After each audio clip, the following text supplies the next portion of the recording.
అల్లు అర్జున్ గారు నిన్న ముఖ్యమంత్రి గారు అసెంబ్లీలో ప్రస్తావించిన తర్వాత మీరు ప్రెస్ మీట్ పెడతారని అంటే పశ్చాత్తాపంతో ప్రెస్ మీట్ పెడుతున్నారని చెప్పి నేను అనుకున్నా. ఎందుకంటే సంధ్యా థియేటర్ సంఘటన జరిగిన తర్వాత ఆ సంఘటన మీ దృష్టికి వచ్చిన తర్వాత కూడా మీరు ఈ రకంగా మూవీ ఎప్పటివరకు చూసిర్రు, ఎప్పటివరకే క్లాప్స్ కొట్టిర్రు, వెళ్ళేటప్పుడు మీరు అభివాదం తెలుపుకుంటూ వెళ్ళినరా లేదా మీరు ర్యాలీగా వెళ్ళిర్రా, చాలా క్లియర్గా ఫుటేజెస్ కనబడుతున్నాయి. మీరు అవన్నిటినీ పక్కన పెట్టి ఏదో లేను జరగలేదు నా దృష్టికి రాలేదని చెప్పి మీరు మాట్లాడుతున్నారు. సరే, మరుసటి రోజు మీ ఇంటి దగ్గర కూడా మీరు ఇన్సిడెంట్ జరిగిన తర్వాత కూడా పటాకీలు కాల్చుకున్నారు.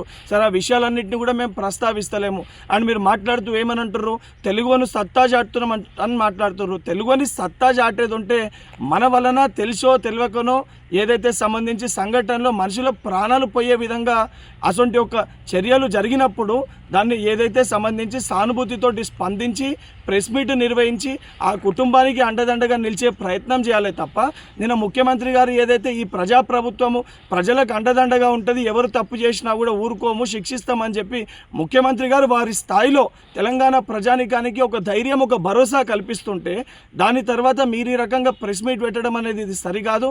ఇప్పటికన్నా మీరు మాట్లాడిన మాటలపైన మీరు ఆత్మవిమర్శ చేసుకొని మీరు మాట్లాడిన మాటల్ని వెనుకకి తీసుకోవాలని చెప్పి డిమాండ్ చేస్తున్నా.